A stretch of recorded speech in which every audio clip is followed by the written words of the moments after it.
आप देख रहे हैं अब तक न्यूज इंडिया, जो आपको रखे आगे।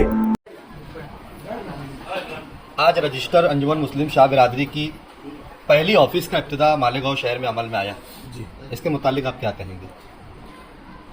हमारे कॉन्स्टिट्यूशन में यही है कि हमारा सदर मुकाम जो है वो मालेगांव है। पहले किले में था, लेकिन वहाँ पर कुछ ये आने की वजह से फिर हमने उसको ऑफिस को चेंज करते हुए वो ऑफिस यहाँ ले आए।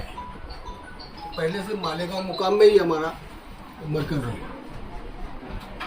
जिस तरीके से अंजुमन मुस्लिम शाह बिरादरी के विवाद कई सालों से चल रहे थे, जो अब जाकर कागजी लेवल पर हल हुए, लेकिन आपसी लेवल पर आज भी वो जंग जारी है, इसको आप कैसे देखते हैं?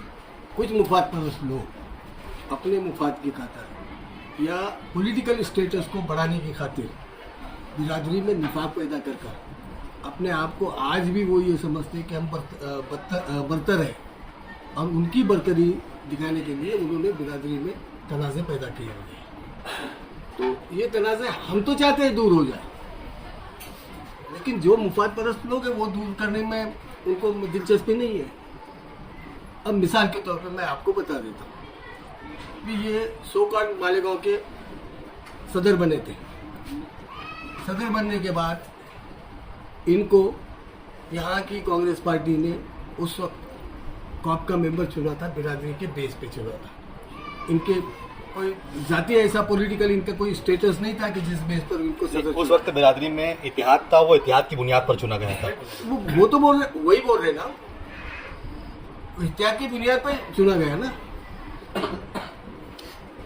लाखों करोड़ों के ठेके मिले, वो भी इतिहाद की बुनियाद पर ही मिले उनको। आपका बोलने का मतलब क्या है? मतलब कुछ लोग मतलब सियासी फायदा और ठेकेदारी के लिए बिरादरी में आ रहे हैं। बेशक, ये सिर्फ जबानी नहीं बोल रहा हूँ मैं, साबित कर दूंगा इस चीज को, साबित कर दूंगा। मैं खोखला इल्जाम नहीं लगा रहा हूँ। लेकिन सामने वाला जो ग्रुप है, उन्होंने अपनी ताकत एक प्रोग्राम लेकर बताई है कि उनके साथ कितनी सारी अक्सरियत उनके साथ है। लोग उनको आज भी सदर के तौर पर देख रहे हैं। तो उन्होंने कितनी ताकत दिखाई आपने देखा नहीं। मालेगांव में हमारी पॉपुलेशन कितनी है, और उनके साथ में 10% लोग भी मालेगांव के नहीं थे। सो कॉल्ड उनके पास आज भी लोग हो गए, ऐसा मैं नहीं बोलता कि भाई लोग नहीं होंगे, लेकिन कौन है? तो पूरे महाराष्ट्र में उनके पास क्या है? लेकिन बिरादरी में ही कुछ अक्सरियत में लोग ऐसे दिखाई देते हैं जो आपके साथ भी रहते हैं, उनके साथ भी रहते हैं। ये इंतशार आप कैसे ख़त्म कर पाएंगे? कोशिश, इंशाल्लाह कोशिश करेंगे ये इंतजार ख़त्म हो, और जो लोग ऐसा डुप्लीकेट चल रहे हैं उन लोगों से भी बातचीत करके इसका कोई हल निकाला तो जाएगा। क्योंकि बिरादरी जब तक एक प्लेटफॉर्म पर नहीं आएगी तब तक हमारे मसाइल हल होने वाले नहीं। हमारे मसाइल क्या है? पहली बात तो ये है कि हमारे बच्चे आला तालीम हासिल करें। आला तालीम हासिल तो कब हो सकती है? बिरादरी में अगर इंतजार नहीं रहा, बिरादरी एक प्लेटफॉर्म पर रही, तो सरकार से हम कहीं ना कहीं बैठ कर उससे तर्जुमा करके लोगों को वैलिडिटी कास्ट सर्टिफिकेट मिला के देंगे, हमारे बच्चे आगे तालीम आसानी से हासिल कर सकेंगे। क्या लाएअमल आपने तय किया है? मालेगांव शहर में ही अंजुमन मुस्लिम शाह बिरादरी की बड़ी अक्सरियत है, पढ़े लिखे लोग हैं यहाँ पर, लेकिन कास्ट सर्टिफिकेट को लेकर आज भी बेइंतहा तकलीफ और परेशानियाँ गरीब बिरादरी के बच्चों को उठानी पड़ती है। अमीर तो पैसे देकर अपना काम करवा लेता है, उनके लिए क्या लाएअमल तय करेंगे? नहीं, इंशाल्लाह हम कोशिश करेंगे। अभी इसके बाद 1-2 शिष्टमंडल जाएगा उनके प्रांत के पास, देखते शिष्टमंडल से उसने माना तो ठीक, नहीं तो फिर ताकत का मुजाहरा तो करना ही पड़ेगा।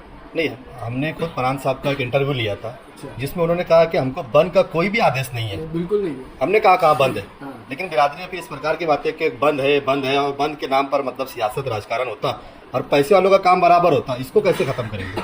इंशाल्लाह मैं बोला ना, प्रांत से एक बार बैठक लेकर, और उसकी उस बैठक के बाद जैसा पीछे हमने 2002 के बाद मैं वहाँ से निकलता था मोटरसाइकिल पर, प्रांत ऑफिस में बैठता था, लोगों के फॉर्म भर के हमने लोगों को कास्ट सर्टिफिकेट दिलाए हुए उस ज़माने में। अभी वही लाएअमल तैयार करेंगे, लोगों को घर का कास्ट सर्टिफिकेट मिल सके ऐसी कोशिश करनी है। क्या संदेश देना चाहेंगे अंजुमन मुस्लिम शाह बिरादरी के लोगों से आप? मैं यही कहूँगा कि भाई लोग एकजुट हो हमारे हक के लिए, हमको जो संघर्ष करना पड़ेगा उसके लिए एक जगह आना ज़रूरी है। और कुछ मुफाद परस्त लोग जो बिरादरी में तनाज़े पैदा कर रहे हैं, इनको पहचाने और इनको दूर रखें बिरादरी से, इतना ही करते।